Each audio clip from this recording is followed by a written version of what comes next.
अक्षय तृतीया। वैशाख मास की शुक्ल पक्ष की तृतीया को अक्षय तृतीया कहते हैं। पौराणिक कथाओं के अनुसार इस दिन जो भी शुभ कार्य किए जाते हैं उनका अक्षय फल मिलता है। इसी कारण इसे अक्षय तृतीया कहा जाता है। वैसे तो सभी 12 महीनों की शुक्ल पक्ष की तृतीया शुभ होती है, किंतु वैशाख मास की तृतीया स्वयं सिद्ध मुहूर्तों में मानी गई है। पुराणों में बताया गया है कि यह बहुत ही पुण्यदायी तिथि है। इस दिन किए गए दान पुण्य का फल अक्षय होता है, यानी कई जन्मों तक इसका लाभ मिलता है। आज हम अक्षय तृतीया यानी अक्खा तीज की कथा सुनेंगे और उनकी पूजा विधि जानेंगे। इसका हिंदू धर्म और ज्योतिष शास्त्र के अनुसार बहुत अधिक महत्व है।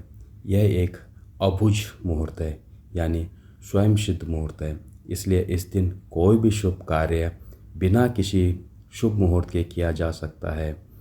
इस दिन किए जाने वाले ज्योतिष उपायों का भी बहुत अधिक महत्व होता है।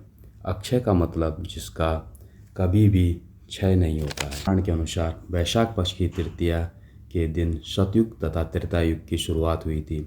इस दिन भगवान विष्णु ने परशुराम के रूप में अवतार लिया था।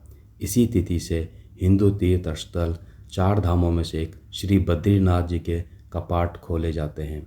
वृंदावन वाले बिहारी मंदिर में श्री भगवान के चरण दर्शन अक्षय तृतीया से ही किए जाते हैं।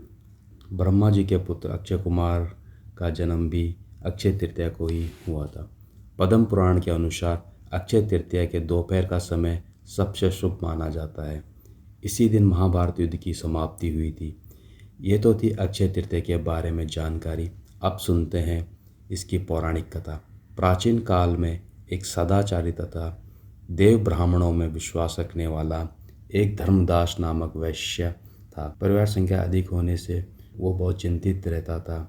धर्मदास की किसी व्यक्ति ने अक्षय तृतीया के व्रत के बारे में बताया। जब ये तिथि आई तो धर्मदास ने प्रातः गंगा जी में स्नान करके पूरी विधि विधान से पूजा की।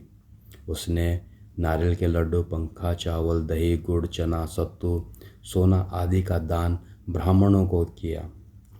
धर्मदास ने वृद्ध अवस्था में रोगों से पीड़ित होने और बीवी के मना करने के बाद भी दान पुण्य नहीं छोड़ा। ऐसा माना जाता है कि धर्मदास की मृत्यु के उपरांत उनका दूसरा जन्म मनुष्य के रूप में लिया। उनका जन्म उषावती के एक प्रतापी और दानी राजा के रूप में हुआ। ये सब उनके दान पुण्य का ही फल था। वह इतना दानी और प्रतापी राजा था कि त्रिदेव तक उनके दरबार में ब्राह्मण के वेश धारण कर उनके महायज्ञ में शामिल होते थे। अपनी श्रद्धा और भक्ति का उन्हें घमंड नहीं हुआ। माना जाता है कि यही आगे जाकर राजा चंद्रगुप्त के रूप में पैदा हुए। ये तो थी पुराणों की विधि। अब जानते हैं अक्षय तृतीया की व्रत की विधि। अगर कोई गर्भवती माता इस व्रत को करना चाहे तो अवश्य कर सकती हैं। इस दिन व्रत रखने का भी विधान है। जो भी इस व्रत को करना चाहता है वो ब्रह्म मुहूर्त में उठ करके अपने दैनिक कार्य से निवृत्त होकर शुद्ध जल से स्नान करें और पूजा करते समय भगवान विष्णु की प्रतिमा के सामने कोई भी शुभ संकल्प लें और भगवान विष्णु की प्रतिमा का पंचामृत से स्नान कराएं। पंचामृत से उनका अभिषेक करें। भगवान विष्णु को सुगंधित पुष्पमाला अर्पित करें और विधि विधान से पूजा करें। नैवेद्य में जौ, गेहूँ, सत्तू, ककड़ी, चना की दाल का प्रसाद अर्पण करें। तुलसी जल अर्पण करें। विष्णु भगवान की आरती करें। हो सके तो विष्णु सहस्त्रनाम का पाठ करें और विष्णु भगवान की आरती के बाद पूरे दिन व्रत रखें। हरि ओम।